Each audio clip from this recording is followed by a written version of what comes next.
देखिए, सबसे पहले तो पिछले वर्ष जो हुआ था वो ही इस वर्ष भी देखने को मिल रहा है। पिछले वर्ष तो खैर पटाखों पे बैन था, लेकिन उसके बावजूद आपने देखा था कि किस धड़ल्ले से आतिशबाजी हुई थी।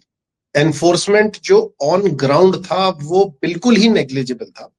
कल भी माननीय सुप्रीम कोर्ट ने खैर ग्रीन पटाखों को मतलब अलाउ कर दिया था, लेकिन उसके बावजूद आपने देखा कि जो समय का एक उन्होंने परिधि डिसाइड की थी, उस परिधि से पहले भी और उसके बाद भी धड़ल्ले से आतिशबाजी हुई है। और पुलिस ने वो जो अवधि थी उसका बिल्कुल धज्जियां उड़ाने में सहयोग दिया है। ऐसा नहीं है कि कोई रोकने आया हो। मैं खुद अपनी कॉलोनी के बारे में बता दूं, जो हौस खास के पास में है, कि हमने भी 2 बार पुलिस को बुलाने की कोशिश करी, वो आए, लेकिन कोई रोकथाम नहीं हुई और चक्कर लगाकर चले गए। उन्होंने यही कहा सब लोग चला रहे हैं। तो ऐसी स्थिति में आज हम देख रहे हैं कि AQI गिर रहा है। हालांकि सिर्फ पटाखों को सिंगल आउट करना इसमें बिल्कुल ही भी अनसाइंटिफिक होगा। पराली भी जलाई जा रही है। सिरसा साहब ने कहा है पंजाब में धड़ल्ले से पराली जल रही है, लेकिन सिर्फ पंजाब ही नहीं, आज सुबह का ही मैं आंकड़ा आपको बता दूं, क्योंकि पश्चिम से हवा आ रही है और पश्चिम से पूर्व की तरफ जो हवा चल रही है, पाकिस्तान में गुजरावाला हो, सियालकोट हो, लाहौर हो, वहां पर 800% पराली जो है वो भारत से अधिक जल रही है, और वो सारी हवा भी अनफॉर्चुनेटली भारत में आ रही है। डस्ट जो पोल्यूशन है वो ज्यों का त्यों बना हुआ है। बहुत चौंकाने वाली बात थी कि ग्रैप 1 और ग्रैप 2 की चर्चा हो रही थी। ग्रैप 1 लागू था और ग्रैप 2 लागू होने वाला था, और तब भी सरकार ग्रीन पटाखों को लेके कोर्ट में जाती है और कोर्ट उसे अलाउ भी कर देता है। तो ये जो सारे क्यूमुलेटिव फैक्टर्स हैं, वाहनों का उत्सर्जन, आपको पता ही था कि वाहनों का उत्सर्जन वैसे ही दिल्ली में अत्यधिक रहता है, और इस दौरान इतना सारा ट्रैफिक जैम था कि उसको हम शब्दों में बयां भी नहीं कर सकते थे। मेरे ही कुछ मित्र हैं जिनको दिल्ली से गुड़गांव जाने में 2.5 घंटे का समय लगा।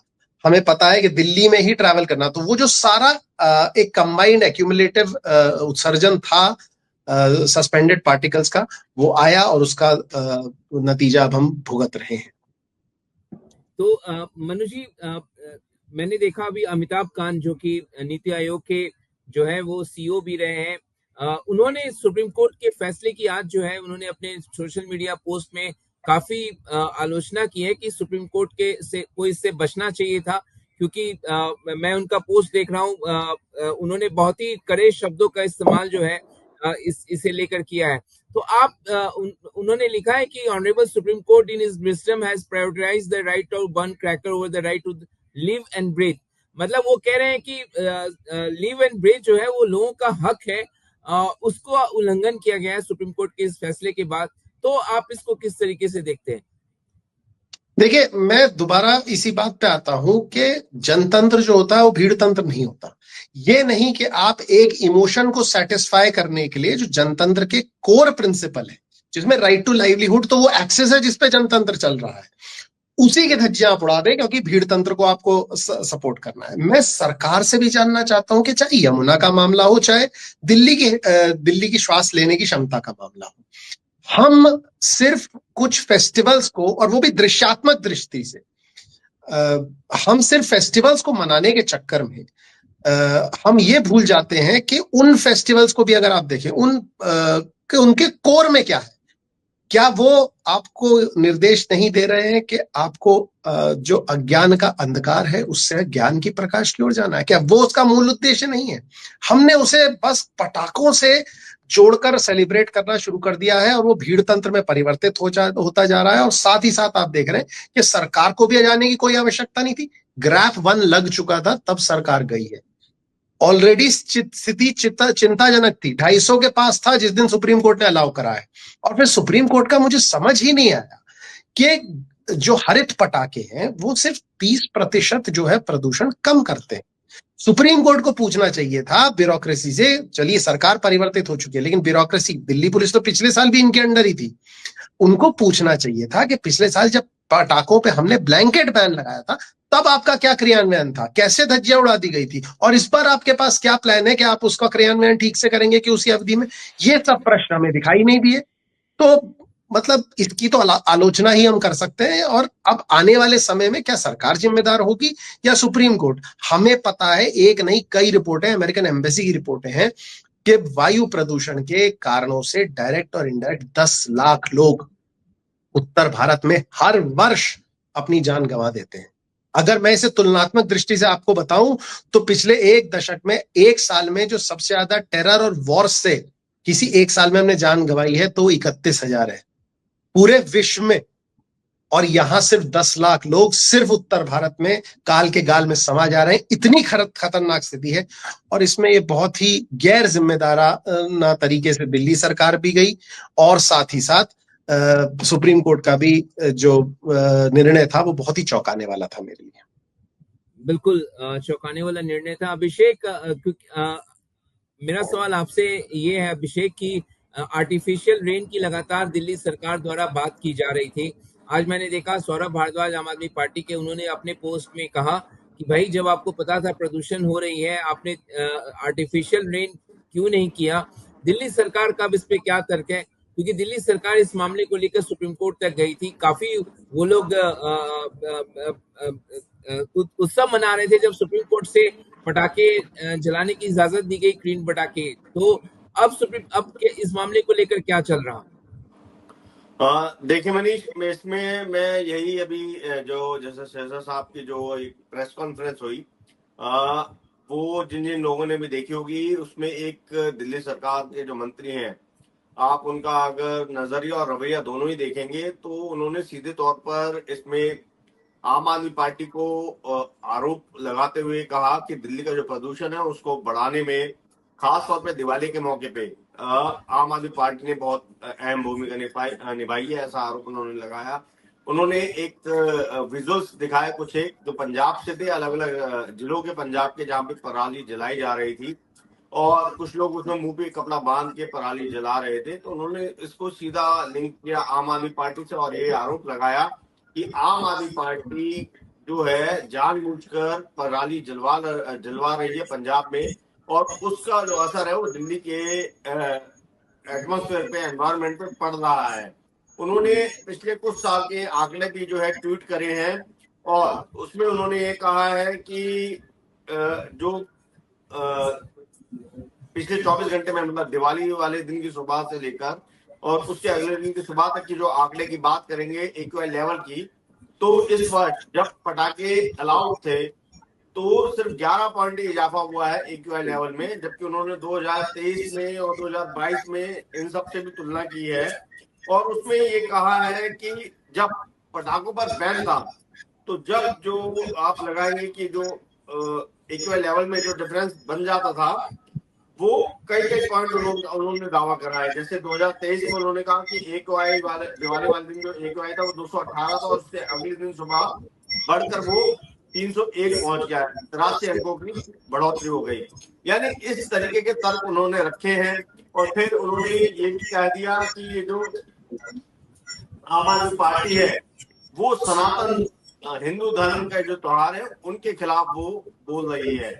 तो आप ये देखिए कि अपनी जिम्मेदारी से किस तरीके से बचते हुए इस पूरे मुद्दे को धर्म पर ले जाया गया। ये एक बहुत बड़ा आप देखेंगे जो चेंज है सरकार बदलने के बाद आया है और सीधे जो अपनी जिम्मेदारी है उससे बचते हुए इस मुद्दे को पूरा जो है धर्म पर जोड़ दिया गया। और रही बात क्राउड सीडिंग की, तो क्राउड सीडिंग को लेकर उन्होंने ये कहा कि हमारी तैयारी पूरी है, लेकिन क्लाउड और सीडिंग दो अलग अलग चीज होती हैं। क्लाउड अभी है नहीं और सीडिंग को लेकर हम लोग तैयार हैं, जैसे ही एटमॉस्फेयर बनता है हम लोग क्लाउड सीडिंग करवा देंगे, ये बात उन्होंने कही। और हालांकि कुछ एक सवाल ये उठे कि जो कुछ एनवायरमेंटलिस्ट है उनका ये कहना है कि क्लाउड सीडिंग भी केमिकल के माध्यम से होता है, तो वो सेफ कैसे हो सकता है एनवायरमेंट की दृष्टि से। तो उसके लिए उन्होंने कहा कि जो केमिकल होता है वो बहुत कम मात्रा में उसका इस्तेमाल होगा और जो अगर क्षेत्र की बात करेंगे तो कई हजारों एकड़ का क्षेत्र है उसमें ये केमिकल ना के बराबर ही प्रतीत होगा। बाकी मेरा इसी से जुड़ा हुआ एक सवाल मनु जी से है। मनु जी, ये जो क्लाउड सीडिंग होती है ये क्या टेक्निक होती है, और अगर इसके बारे में आप ये बता पाए, जैसे कुछ एक पर्यावरणविद है उन्होंने कहा है कि ये भी केमिकल के इस्तेमाल से की जाती है, तो ये भी एटमॉस्फेयर के लिए या एनवायरनमेंट के लिए हार्मफुल होती है। ये दो सवाल आपसे हैं और इस पे आपका क्या कहना है? जी अभिषेक जी, धन्यवाद, आपने सवाल पूछा।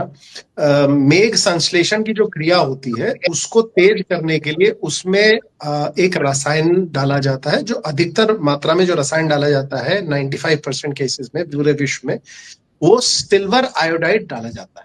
सिल्वर आयोडाइड मेघ संश्लेषण को बढ़ावा देता है और बादलों में जो घनत्व है उसको बढ़ाकर वो वर्षण की क्रिया को सहयोग देता है।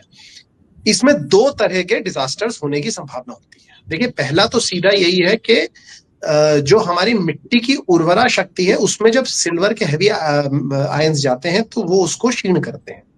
चर्म रोग संबंधी समस्या भी लोगों में बढ़ सकती है। इसके अलावा जो छोटे छोटे कीटाणु हैं जो नदियों को और हमारे खासकर जो भूगर्भीय स्रोत हैं जल के, उनको जीवित रखते हैं बायोलॉजिकल ऑक्सीजन डिमांड के माध्यम से, उसके अंदर जितना भी कचरा है उसको साफ करते हैं, उनके ऊपर इसका नकारात्मक प्रभाव पड़ता है।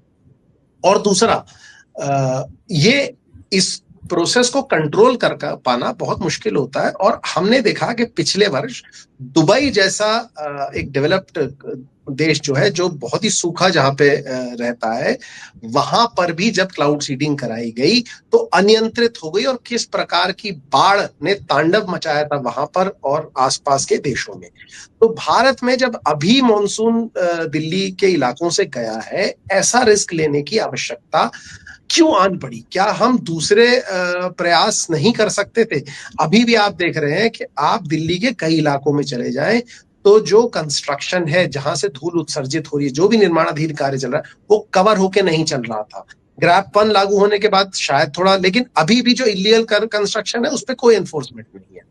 दूसरा, इस समय वही बात जो पहले हुई कि पटाखों को, हरित पटाखों को अलाउ कर देना, और इसमें हिंदुइज्म से जोड़ देते हैं। मतलब अगर किसी को हिंदू धर्म की थोड़ी भी जानकारी हो, वो साफ साफ ये जानता है कि तेज तुरंत आवाज से लक्ष्मी जो है वो नाराज होती हैं। वो आवाज जो पसंद है उनकी बहन अलक्ष्मी को पसंद है। तो धर्म तो पहले उन्हीं को समझना चाहिए कि हिंदू धर्म कह क्या रहा है। लक्ष्मी के साथ हम शांति शांति शांति कहते हैं, उसके साथ हम पटाखे नहीं चलाते। तो खैर वो दूसरी बात हो जाएगी। धर्म मेरा क्षेत्र, मतलब धर्म भी मेरा क्षेत्र, लेकिन ये टॉपिक उससे रिलेटेड नहीं है। तो दो दूसरे तरीके हैं, वो हमें करने चाहिए थे। भयानक रूप से डस्टिंग करनी चाहिए थी रोड्स की। आपने कहां देखा कि एकदम एक युद्ध स्तर पे डस्टिंग हो रही हो सड़कों की? पानी का छिड़काव होना चाहिए था, वो भी आपको नहीं दिखाई दिया। तो ये कह देना कि अब हम क्लाउड सीडिंग के माध्यम से, भाई इसमें भी तो रिस्क है। हमारी अभी इतनी इंफ्रास्ट्रक्चर डेवलप नहीं जितना दुबई का था, और वहां आप देखिए क्या हालत हुआ था जब वो अनियंत्रित हुई थी। और फिर बार बार अगर आप क्लाउड सीडिंग पे लौटेंगे तो इसके बहुत हानिकारक प्रभाव हमें झेलने पड़ेंगे। बिल्कुल हानिकारक प्रभाव जो है झेलने पड़ेंगे। मनु जी, एक कुछ और सवाल जैसे इस तरीके के हैं कि AQI जो है भारत में सेंट्रल पोल्यूशन कंट्रोल बोर्ड जो मापता है, और अमेरिकी एजेंसियां जो कह रही है कि 1975 तक ये लेवल जो है वो चला गया। मैं भी एक डेटा देख रहा हूँ कि AQI जो है लखनऊ में 1317 था, दिल्ली में 991 था, और सरकार पर ये भी आरोप लग रहा है कि वो AQI डेटा को छिपाने की कोशिश कर रही है। देखिए, अब ये तो मैं क्योंकि मैं तो उन्हीं आंकड़ों को जांच के बता सकता हूं कि क्या स्थिति है जो सरकार देती है। लेकिन हाँ, एक बात मैं इसमें अवश्य कहता हूं कि जिसे बोलते हैं एक्सपीरियंशियल विजडम, अगर हम वो देखें तो इस समय AQI डेफिनेटली 700-800 के पार तो है ही, इसमें कोई शक नहीं है, क्योंकि पिछले साल भी यही था और इस साल भी यही है। दूसरा, AQI सिर्फ पार्टिकुलेट मैटर को हम जज करते हैं, कई बार हम दूसरी चीजें नकार देते हैं। जैसे पटाखों से जो गैसें उत्सर्जित होती हैं वो AQI को इतना शायद नुकसान ना पहुंचाती हो, लेकिन उनके अंदर कैडमियम होता है, उनके अंदर आर्सेनिक होता है, उनके अंदर लेड होता है, जो अगर हमारे वायु में 0.1 से 0.5 भी हो पार्ट्स पर मिलियन तो बहुत ही खतरनाक होता है। ये सारे वो चीजें हैं जो हमारे फेफड़ों की प्रतिरक्षा को बहुत ही नकारात्मक रूप से प्रभावित करती हैं। साथ ही साथ ये कैंसर सेल्स को बढ़ाने में इनका बहुत बड़ा योगदान होता है। तो सिर्फ AQI को हमें न्यूमेरिकली नहीं देखना चाहिए, बल्कि उसे हमें एक्सपीरियंशियली भी देखना चाहिए। देखना चाहिए कि इस समय कितने लोगों के गले खराब हो रहे हैं, देखना चाहिए कि इस समय कितने लोगों को समस्या आ रही है।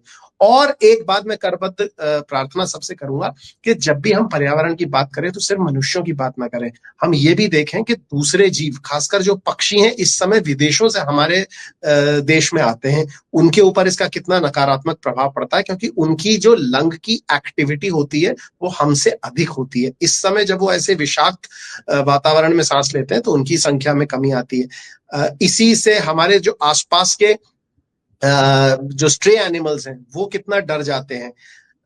अब हम देख रहे हैं कि यही रिवाज दूसरे शहरों में भी पड़ रहा है जहां पर जंगल के समीप का इलाका है। उत्तराखंड में आप देखें कि इसी दौरान, अब आने वाले समय में आप देखेंगे गुलदार के हमले बढ़ जाएंगे। क्यों? क्योंकि इस दौरान गांव में पटाखे जलाए गए थे, जिससे उनके अंदर एक इनसिक्योरिटी और इरिटेशन है।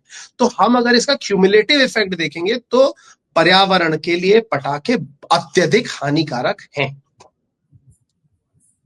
कुछ और सवाल जो अभिषेक आपके मन में आ रहा हो मनु जी से पूछने के लिए? एक मनु जी सवाल बस अब ये भी है कि छठ का पर्व भी आने वाला है, और क्योंकि भाजपा की सरकार दिल्ली में लंबे समय बाद आई है और यमुना की सफाई बड़े ही गंभीर तौर पर कराने का एक दावा और वादा दोनों ही किए गए हैं भाजपा की सरकार की तरफ से। लेकिन जो यमुना में इस समय पे जो फ्रॉडिंग हो जाती है, जिसकी वजह से जो पानी पहले से भी प्रदूषित है, इस समय वो आंखों से दिखाई दे रहा होता है, महसूस हो रहा होता है। तो इस बार जो है केमिकल स्प्रेड करवाया गया है फ्रॉडिंग को कम करने के लिए।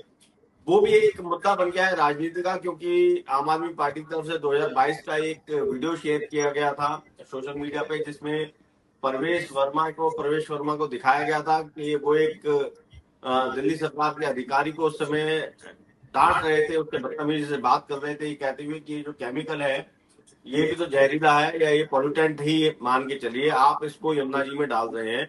और अब जब दिल्ली में भाजपा की सरकार है तो केमिकल स्प्रेड करके उस झाग को दबाया जा रहा है, और अब ये तर्क दिया जा रहा है कि वो अप्रूव्ड है केमिकल पानी में डालने के लिए। तो ये केमिकल क्या होता है और क्या इससे खतरा होता है पर्यावरण को या फिर यमुना नदी को, इस पर भी अगर आप कुछ बात कर सके। देखिए, सबसे पहले तो इससे कोई फायदा होता नहीं है। ये पॉलीप्रोपाइलीन होता है या कोई सिलिका बेस्ड कंपाउंड होता है, कोई अन्य सिलिका बेस्ड कंपाउंड। मैं आपको एक बात बड़ी सरलता से बता दूं कि अगर मेरे चेहरे के जो बाल हैं वो अगर सफेद हो जाए और मैं कहूं मैंने इसका निवारण कर लिया शेव करके, तो वो कोई निवारण नहीं होगा, क्योंकि जब वो पुनः आएंगे तो फिर सफेद आएंगे। क्योंकि जब तक मैं उसके रूट में नहीं जाऊंगा कि कॉज क्या है, तब तक वो निवारण समग्र निवारण नहीं होता, वो लक्षणात्मक निवारण होता है। तो आप डीफोमर डाल के सिर्फ लक्षणात्मक निवारण है। वो जो हानिकारक रासायनिक पदार्थ है जिनकी क्रिया प्रतिक्रिया से फोम बन रहा है, झाग बन रहा है, वो कम नहीं हुए, वो पानी में उतने ही हैं। तो ये सिर्फ एक आई वॉश है। ये जो फोम वॉश है आप इसे आई वॉश बोले, इससे कुछ नहीं होगा। रासायनिक केमिकल वहीं के वहीं होंगे। भाजपा सरकार के साथ एक इस समय जो जिसे मैं कहूंगा कि उनका एडवांटेज जो रही है, उनका जो सौभाग्य रहा है वो ये रहा है कि लेट मानसून रहा, अधिक मानसून रहा, तो यमुना ऑलरेडी काफी साफ रही, जिससे क्या होता है बाढ़ के टाइम में फीकल कॉलिफॉर्म हो उसकी मात्रा हट जाती है। लेकिन अभी भी फीकल कॉलिफॉर्म की मात्रा अगर आप WHO स्टैंडर्ड से देखें तो 150 से 700 के बीच गुना, 150 से 700 गुना जो है उतनी खराब है। साथ ही साथ ऑक्सीजन डिमांड जो है वो बहुत ही ज्यादा हो रखी है। बायोलॉजिकल ऑक्सीजन डिमांड का मापदंड बिगड़ा पड़ा है। जो रसायन है वो हैवी मेटल्स की मात्रा बहुत ज्यादा मौजूद है। मई में भी हाई कोर्ट ने चेताया था कि आपके STPs ठीक से काम नहीं कर रहे हैं। दूसरी बात जो उन्होंने कही थी, उन्होंने कहा था कि जो औद्योगिक STPs है उसमें घर का अपशिष्ट जा रहा है, और जो घरेलू STPs मतलब घरेलू अपशिष्ट को ट्रीट करने वाले